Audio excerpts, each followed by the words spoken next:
I know it always comes up about, ask questions, understand deeply. Even these are things that we've talked about so far today. One of the biggest pieces of advice I've started giving people is try to be really thoughtful with asking questions that start with how or what instead of why, which is if you're doing a 5 whys, maybe that still makes sense, but sometimes a why question can trigger a lot of defensiveness. Why do you do it that way? Even if you can ask it in a really curious tone, which curious tone is also something to be practicing for all of this. Why do you do it that way? Can still trigger that defensiveness. Well, this is the way we've always done it. This is the best way to do it. Instead of, hey, how do you do this? Or show me this process.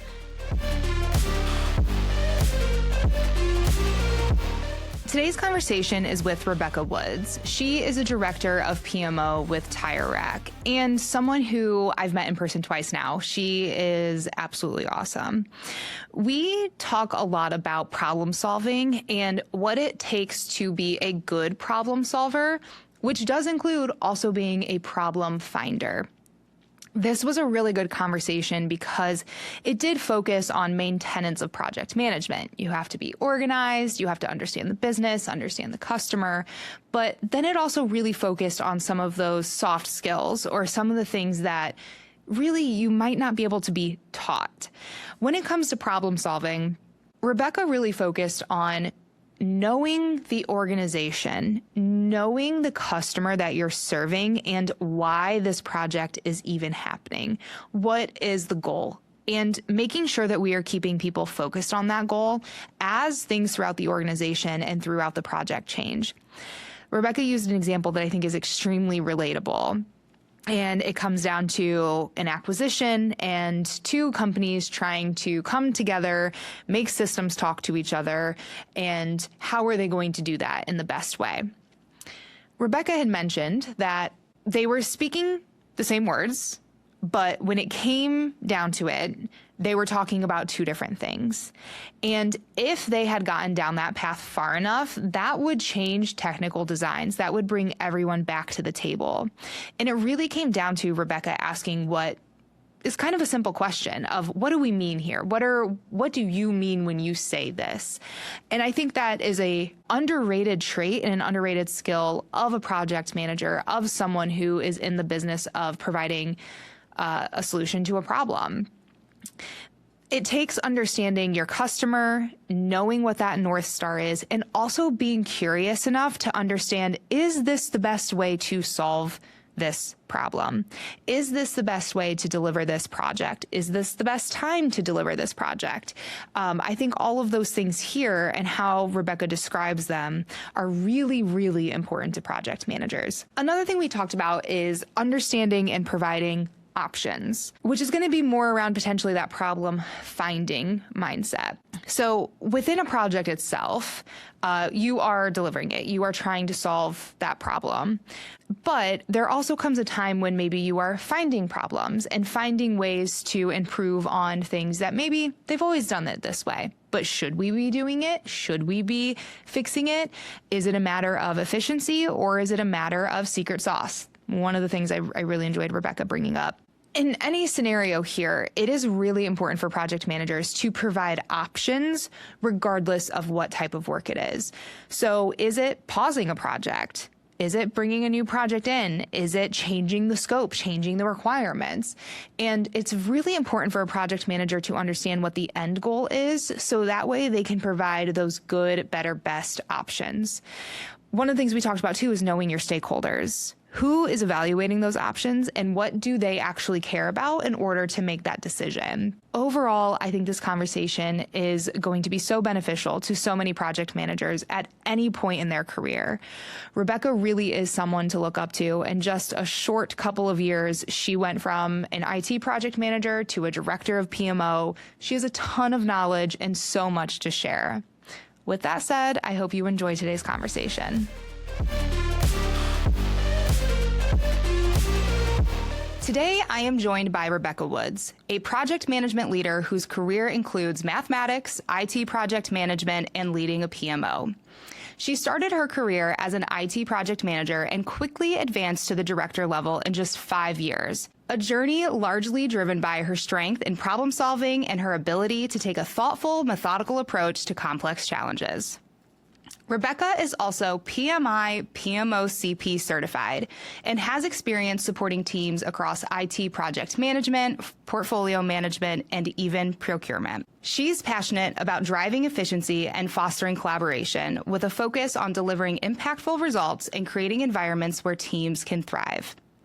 Outside of work, she spends her free time reading and volunteering. In the past 2 years, she's worked with local elementary schools to help students develop reading skills and foster a love of reading. Rebecca, welcome to What's the Plan? Thanks so much, Samantha. I'm glad to be here.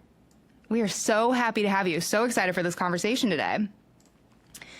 So even though I just went through and gave a very high-level bio, can you share a bit about your background and how you've landed in your role today? Absolutely. I've always been drawn to puzzles, problem solving, strategy games, and helping people. So I, went into college with this idea that, well, maybe I'll be a math teacher. I get to help people. I get to keep that kind of more structured puzzle side. And that's the path that I was marching down until the pandemic. Realized I needed to kind of make a switch, realized that even though I've always been interested in project management, I really didn't know how to get into it. And I started just looking for jobs in project management in the area. What's out there? How can I develop my skills and kind of get into that sort of role? And that's where I found Tire Rack. And, it's just kind of evolved from there. I was able to get my PMP, Project Management Professional certification, take over as the director of PMO about 3 years ago, and just recently earned the PMO Certified Professional certification as well. So really just kind of developing both myself and my team in this whole new discipline that still at the end of the day is puzzles and helping people. It's funny. Every guest that we have on, every single one mentions how they love to solve puzzles and how the project management world is nothing but a big puzzle and it changes every day, project to project. So I love that there's a common theme between all of our guests. So Absolutely. You mentioned that problem solving is really the driver, as we just said. So when did you realize that this is one of your core strengths? Knowing that you went into college studying mathematics and pursuing that, when did you realize that this was something that you were good at? Yeah, I definitely through math, I realized I always liked doing proofs. I liked building up a strong logical argument. In that case, it's about, why some mathematical concept is true. But that can really translate well into the business world when you're trying to justify a new project, when you're trying to write a policy, any sort of time you need to convince somebody on your team this is the path we're going down, even if they don't like it, you're going to end up applying those same skills. So I think really it kind of started in the math world, and I kind of realized, I'm basically majoring in logic with a minor in problem solving, so that's applicable everywhere. I love that. Why do you think problem solving can be undervalued? When you say,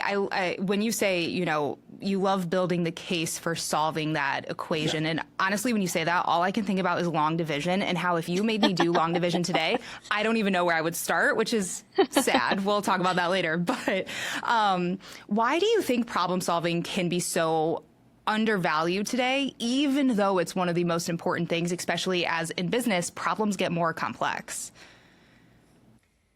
Yeah, it can be hard to, kind of take that extra step. I come into my job. I know what I need to do. I know my day to day. I'm just going to keep things moving kind of the way they always are. And, if there's an issue, maybe I resolve that, but I don't always want to spend the time, or I don't feel that I can afford to spend the time to dig in and understand the root cause, find the problem really, and develop a solution to improve things in the future. So, being constrained by resources and time probably become the biggest challenge there. Yeah. Yeah. You had mentioned too, like you really like to, and now that you're leading that team and developing them, how have you gone about teaching them about the importance of problem solving? Yeah, this actually came up recently when we were talking about customer service.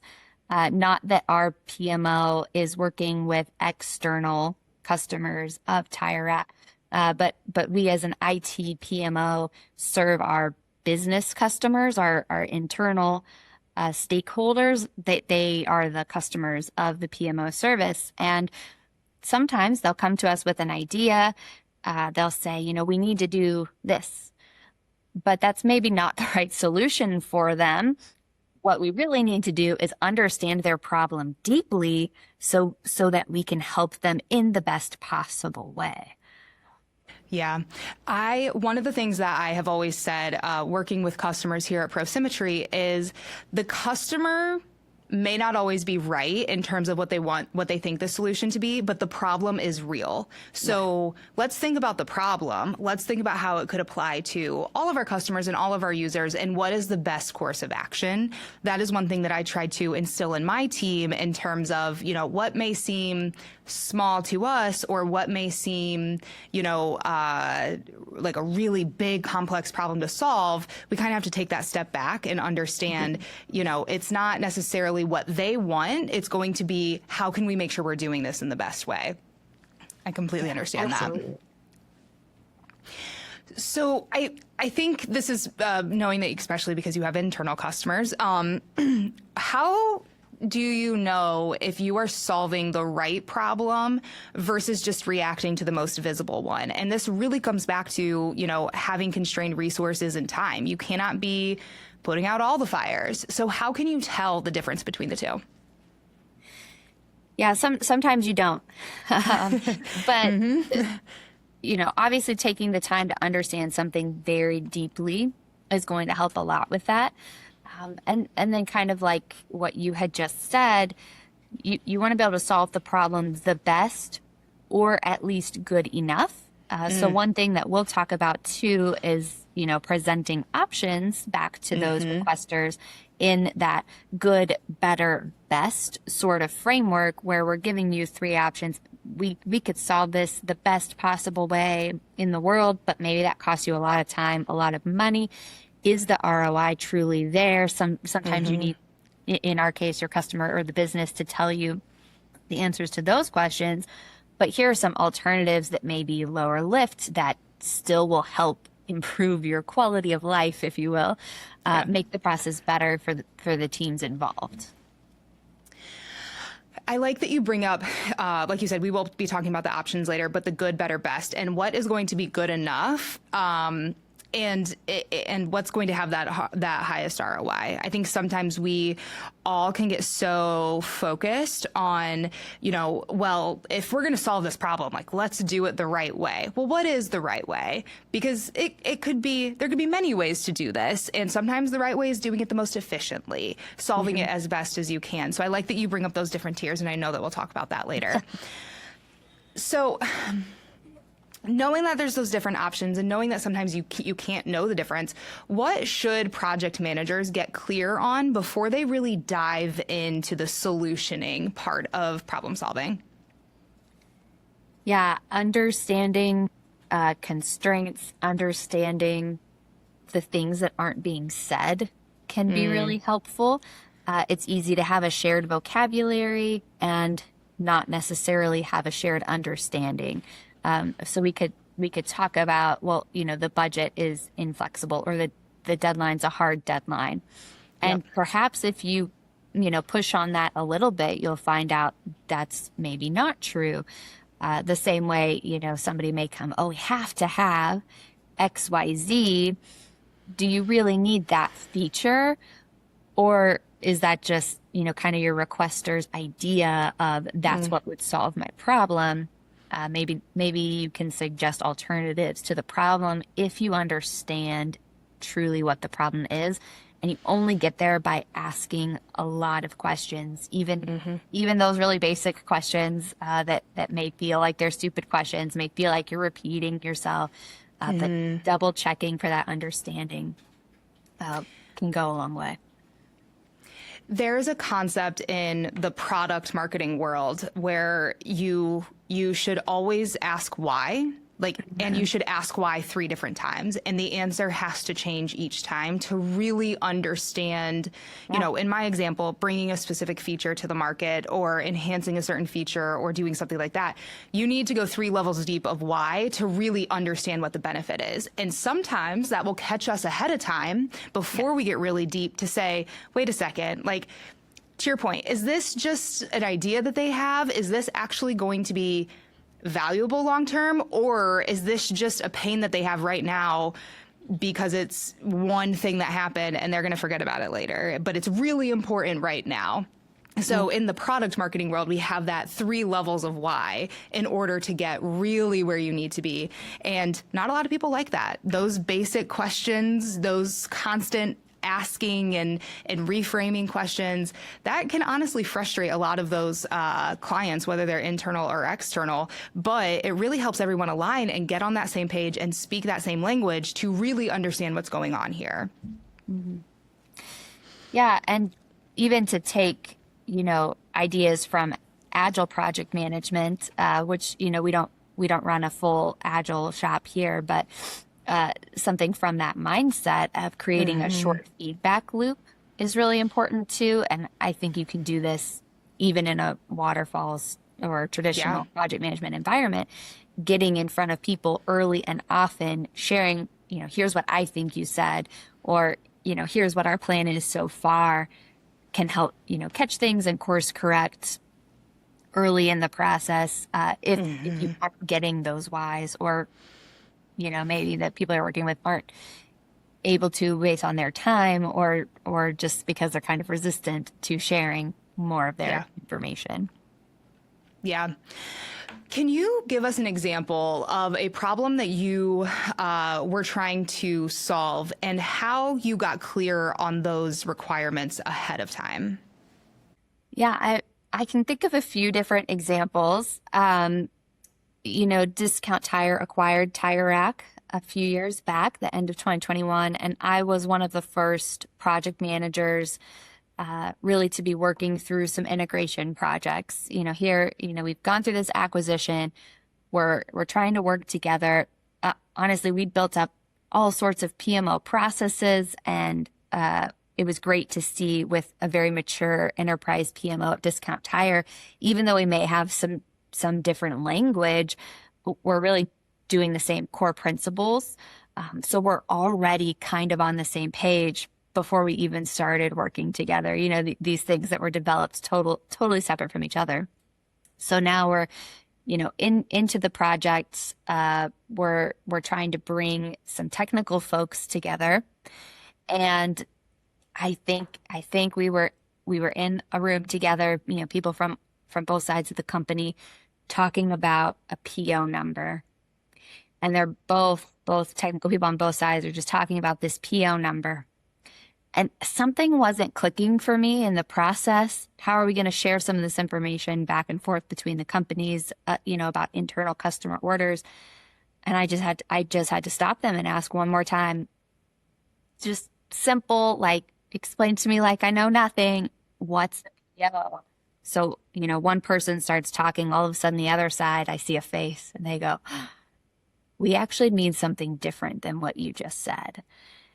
And it just, exploded into this probably hour-long conversation of, here we have that shared word.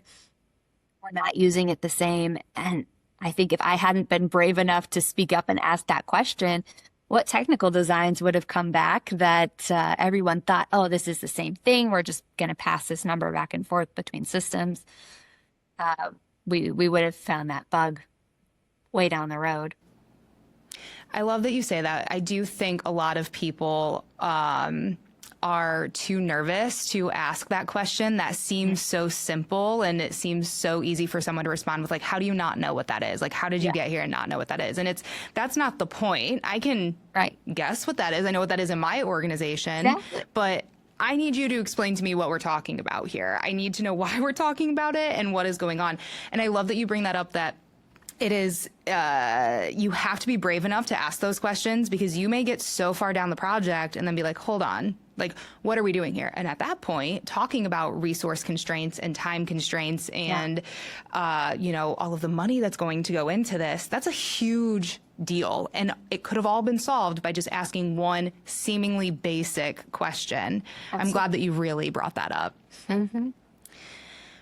So with that example specifically, and not necessarily thinking about that early conversation, but knowing that as technical designs come back or as things move forward, sometimes you need to pivot. The requirements need to change.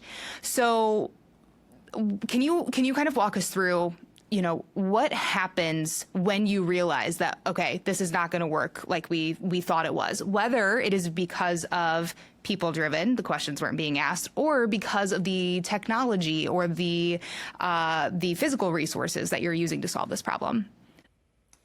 Yeah. And, you know, this was an interesting project where we're, you know, bringing together folks from different companies. So there always were changing resources. There always were technology things that came up that we weren't anticipating, because we weren't all working with the systems we're most familiar with and the people we're most familiar with day to day. So being pretty open to change was important. Communicating a lot was important. I'm always trying to look a few steps ahead, but at a high level becomes important. We can't plan out every single detail at once. That can take a lot of effort, but we had to have that North Star guiding us forward. What direction are we headed in? And keep reminding people of that. This is what we're going to try to get to. If the path we're going down isn't working, let's go back and try a different path. The North Star concept, I think that's really important, because I think people can get so lost in those details and so concerned about maybe the time that's been lost because of how those requirements were built. And it's like, again, kind of coming back to that, like, good, better, best. In this example, it's like, okay, well, that's the North Star. We need to meet that. This is not even going to get us to good. So we do need to go back and we do need to reevaluate this. And sometimes it's really hard to convince people to do, because it's a lot of rework. It could be, you know, different team members are coming on, or, you know, different access is needed, or whatever that may be. That North Star is really important in those scenarios. Yeah, and I think it's important for the project manager to know and understand that so deeply. You know, we separate our PMs from the people doing the technical work, as in, like, it's not the same person doing both. I think it's very hard if you're wearing both of those hats. You know, oh, we have to throw out all this great work that I did. It's a little bit easier, you know, if it's a different person in that PM role saying, hey, but this is what's best for the project, for the company, to, you know, to get us to our goal, for the team, etc. And being able to evaluate lots of different options to get you in that direction, not just keep doing what we're doing. Mm-hmm. It's not head down, stick to the plan because we built the plan and the plan was approved. Right. It's, okay, well, but the plan needs to change now, and now you need to communicate that. I agree. I think the separation between the project manager and honestly any other role is really important. Obviously, if the organization can have that.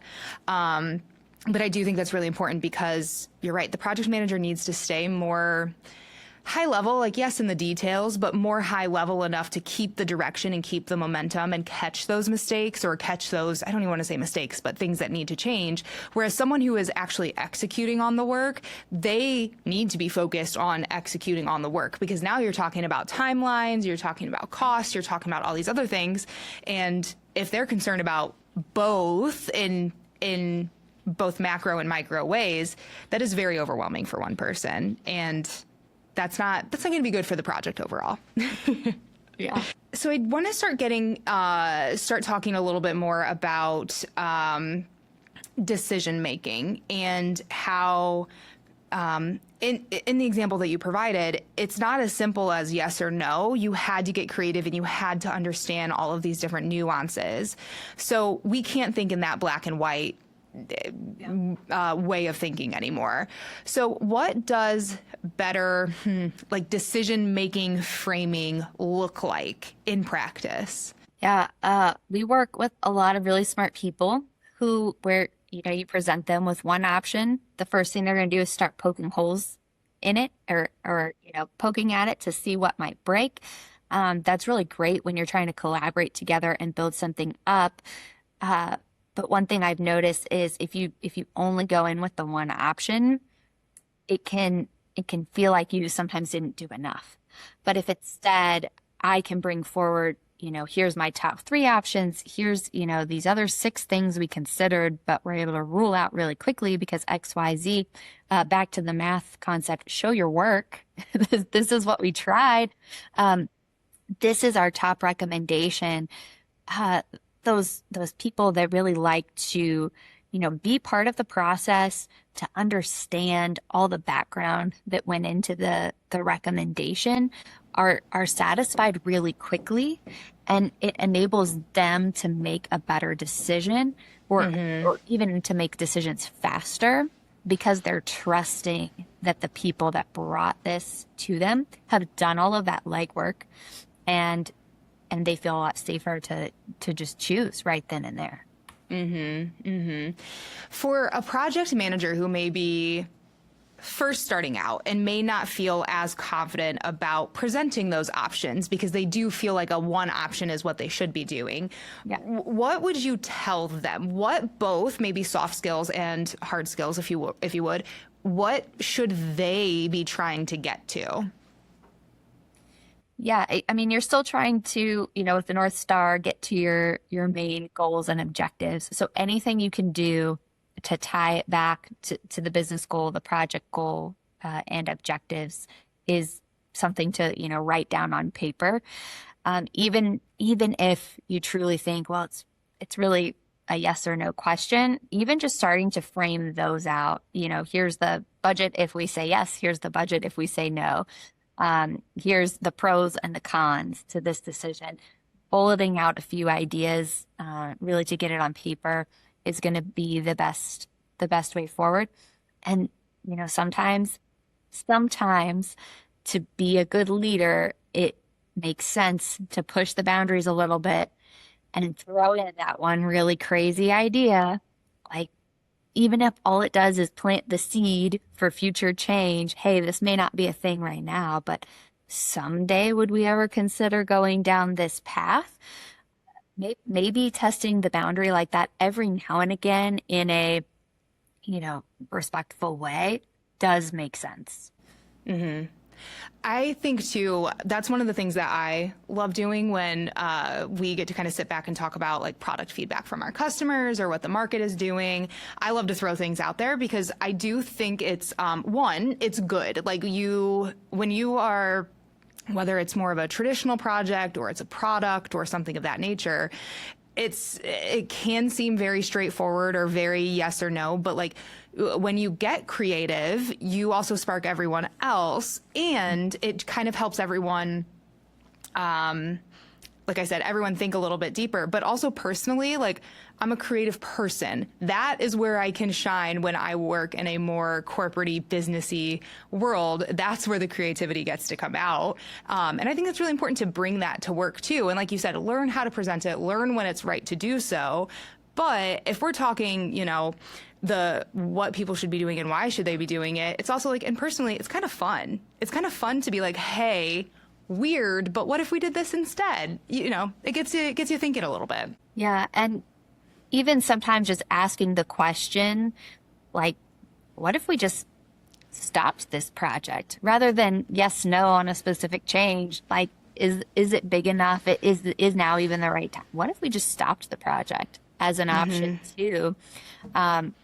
not saying that we are, but that can kind of realign people of, going down the logic of, no, we can't do that. Well, why can't we do that? Well, this is important, or we really need this, or this is the core problem we're trying to solve.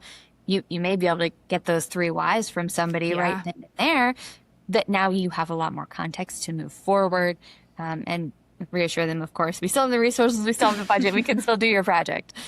That's not why I'm saying, could we sparingly. stop it? Yeah. But sometimes, nobody's afraid to say it, and really the project shouldn't be in progress anymore either. So, Yeah. Yeah. Sometimes that is the reality. And it's like, yeah. what if we just stopped?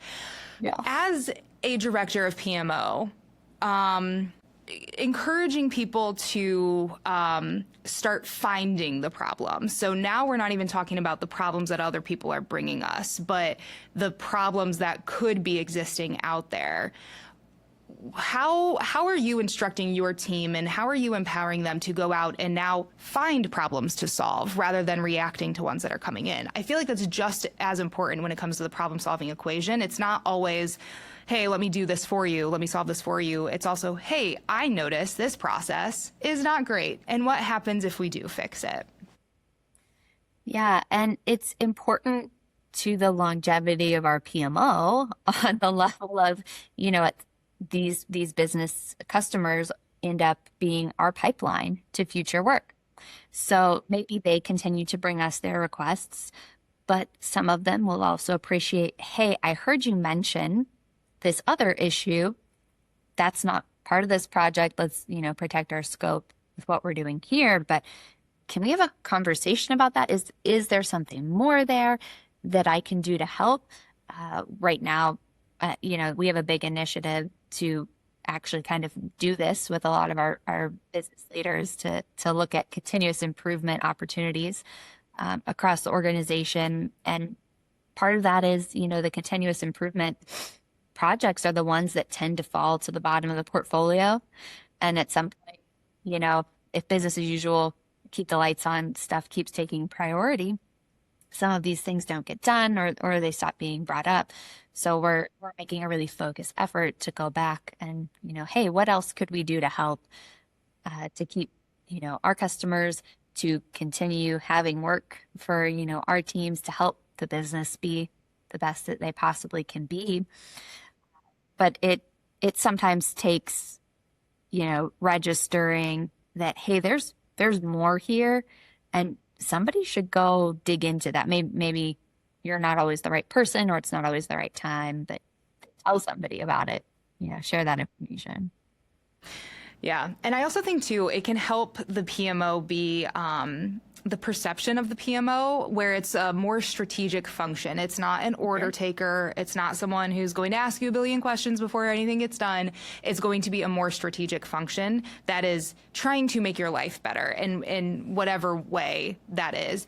I do want to talk about continuous improvement, and I want to dive into that more. But one thing I want to make sure we talk about, too, because we talked about requirements, and we talked about, how they could change. But if we're speaking tactically, like legitimately, someone could leave this podcast and be like, okay, I'm going to go do this now.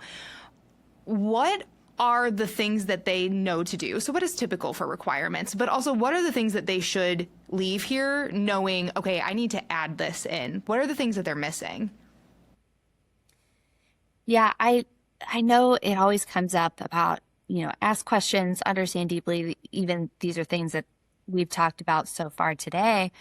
One of the biggest pieces of advice I've started giving people is try to be really thoughtful with asking questions that start with how or what instead of why, which is, if you're doing a 5 whys, maybe that still makes sense, but sometimes a why question can trigger a lot of defensiveness. Why do you do it that way? Even if you can ask it in a really curious tone, which curious tone is also something to be practicing for all of this. Why do you do it that way? Can still trigger that defensive as well. This is the way we've always done it. This is the best way to do it. Instead of, hey, how do you do this? Or show me this process. They're all going to get you to the same place, but changing that first word of the sentence can really have impact on the person you're talking to. That is such a good point. And that kind of brings up to like project managers have problem solving skills, let's say, or they have some type of like very specific skill set that makes them a great project manager. There are also things about working with people that are really important here, and understanding how to get the most out of people in a way that's beneficial to them, and understanding how to work with people. I think that's such an underrated, talking about problem solving being an underrated skill. I think understanding how to read people, how to approach people, how to get what you want out of people in a non-manipulative way, of course, is such an underrated skill. And like you even said, learn how to use a curious tone, learn how to say why, learn how to pivot those questions. That is a really, really good point to make there. So going back to the continuous improvement idea, and also combining exactly what you just said of we've always done it this way. Sometimes that's extremely valid. And how you've always done it that way is the best way to do it. Let's not rock the boat. But how can you tell the difference between the two? Between what's a problem worth solving, worth developing or finding and solving, versus, we've always done it this way and it's just the best way. How do you know the difference? Yeah, with sort of these efficiency projects that we're working through right now, we're trying to be really careful about the things that we've always done it this way is part of, what makes us Tire Rack. It's the secret sauce. We're not going to change, and we don't want to change those things. So that takes a lot of awareness from everybody in the process to understand the company deeply, understand the mission, understand the guiding principles, the values. What is, our objective, our overall company North Star. And then kind of breaking it down to like usually more at the task level, much lower down. If you're getting into those sorts of processes and, we always did it this way. Okay, well, let's, follow the process out all the way to the end. We've been talking about a hypothetical example. What if you're in a situation, well, I always do this and I always, end up, dropping these documents in this folder. Well, who's going and getting them out of the folder? Does anybody even reference that material? If not, then you don't need to just keep putting it in the folder because that's what you've always done. Maybe somewhere along the lines, somebody stopped needing that, didn't communicate back. We don't need this in the folder anymore. Not sure if that example is really, really out there, but it kind of becomes that worst fear, the nightmare that haunts you. Are we just doing something small like that because that's the way I've always done it, where there really isn't a business need anymore? So just kind of always connecting back to the business needs, I think, can help you understand the difference of, is this what works best, what makes us who we are, or maybe is this something we can consider changing? Yeah, it's almost like, does this make us who we are? Is this part of the secret sauce, or is this part of an outdated process where we have new technology now, or we have new processes now, or new people now? And, I have been putting that file in the folder, but like, why? And no one ever stopped to ask that question. And it may seem small, but I just even thinking about that one item, like it may seem small, but like think about how much time that's going to save you when you're like, I don't need to do that anymore. Like, and that's great. That's one less thing I have to remember. So I am open to that.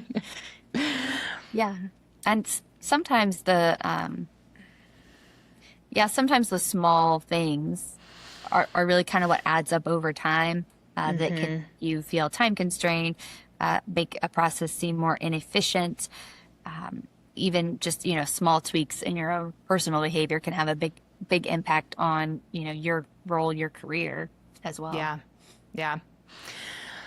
I'm glad you bring up those small items can add up to like the resource constraints, because I do think this is a really good part of the conversation and something that you really already alluded to, which is, driving that efficiency finding those problems to solve, how do they compare to the keep the lights on, the BAU work, in addition to the additional new work and the more like strategic work that's coming in based on, whatever that is?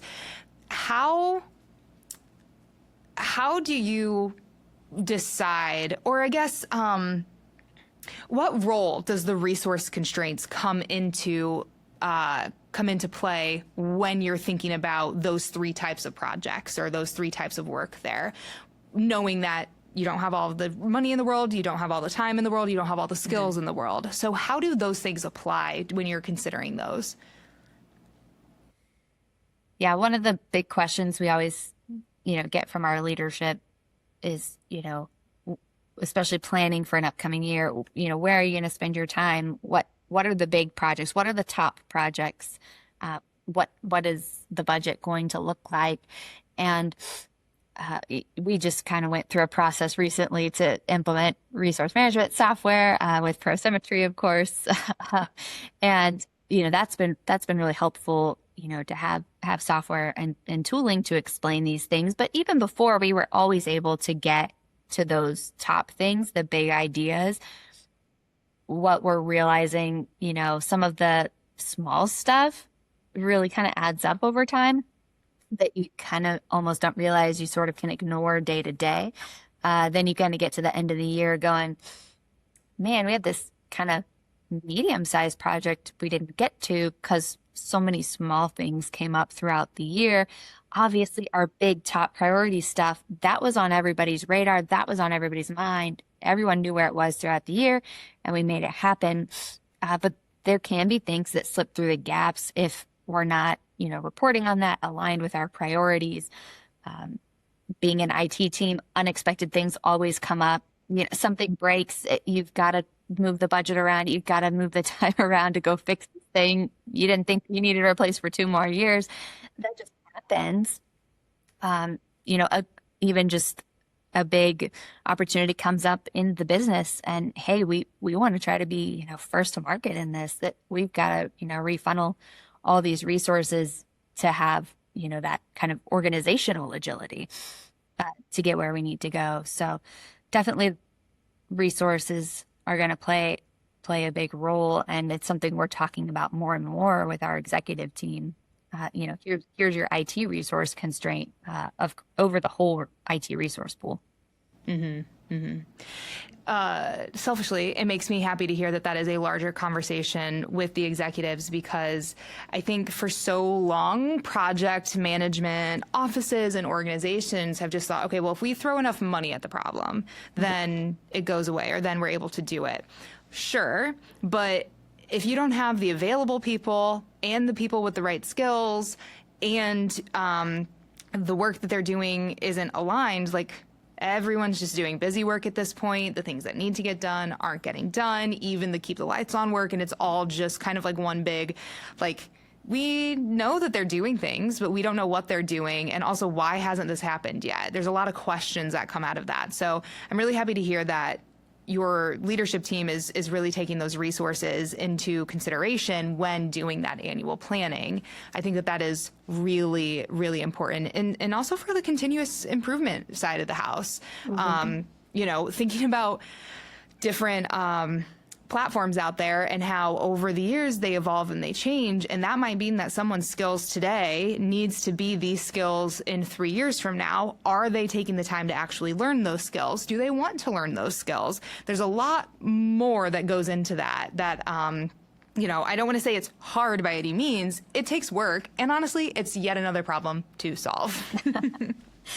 Yeah. And it's great that you mentioned, where do their skills need to be 3 years from now too, looking forward, especially as we are in the age of AI.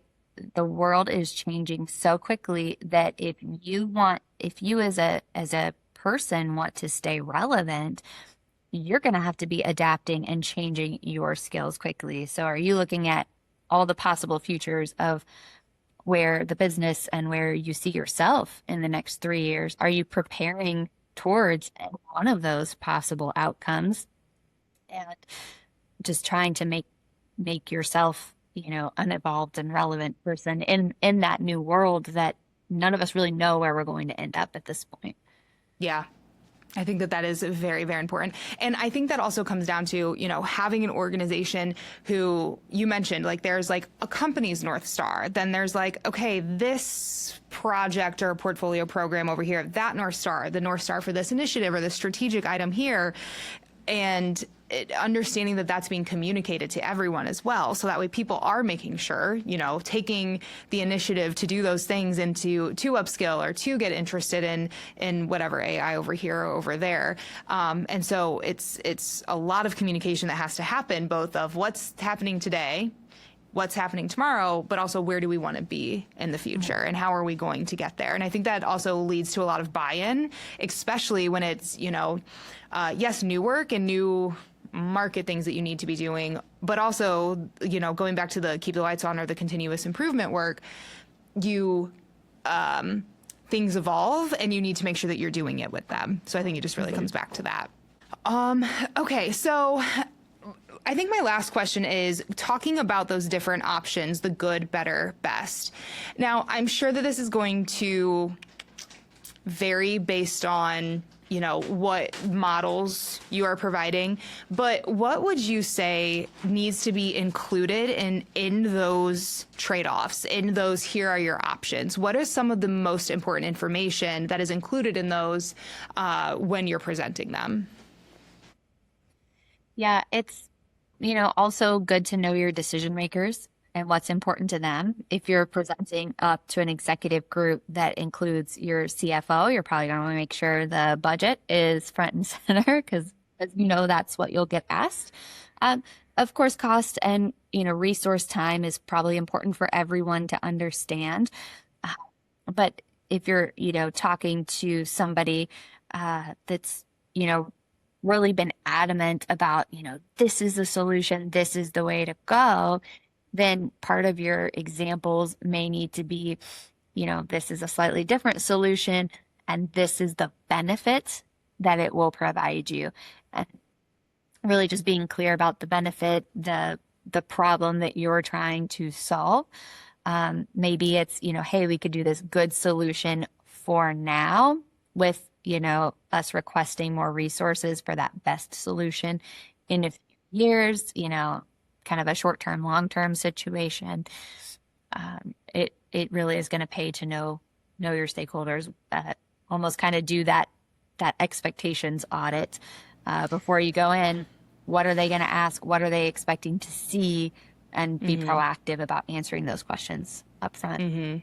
It's crazy. It just all goes back to knowing people, understanding what you need. And, like I said earlier, problem solving is a big theme in everyone I talk to.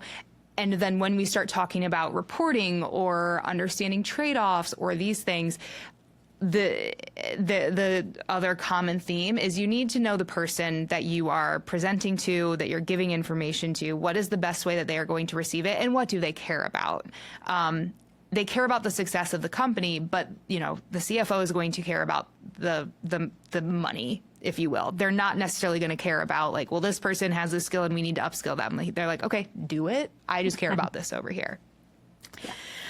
All right. Well, I want to start closing us out because I want to make sure you get some time back in your day. But if you wanted our listeners to leave with one message about problem solving, continuous improvement, or acting on those ideas, what would that message be? Yeah, just practice it every chance you've got. Even if it's that low stakes, hey, I'm just going to, reflect on how I've led some meetings lately and try to, root cause, find the problems and improve for myself.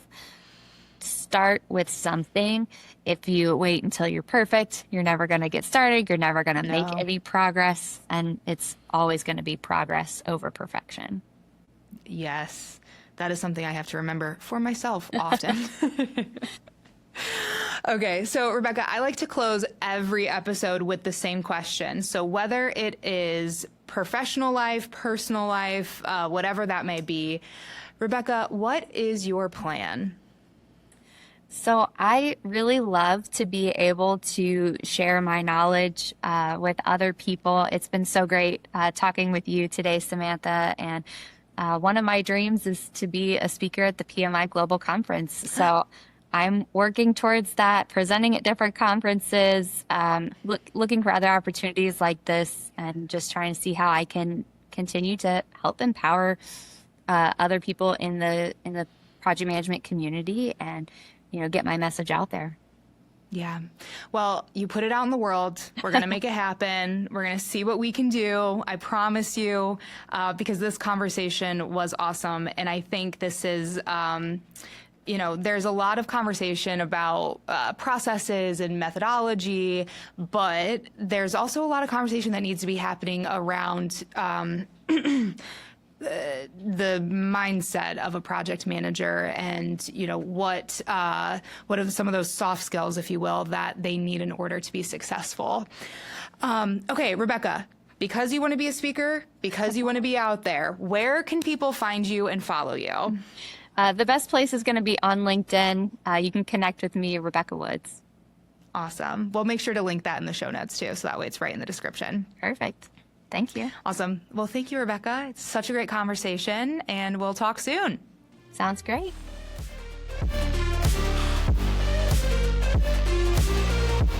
Thanks for listening to What's the Plan, hosted by me, Samantha Varner, and produced by Kyle Wirtz. This podcast is brought to you by ProSymmetry. If you have questions, episode suggestions, or just want to say hi, we'd love to hear from you.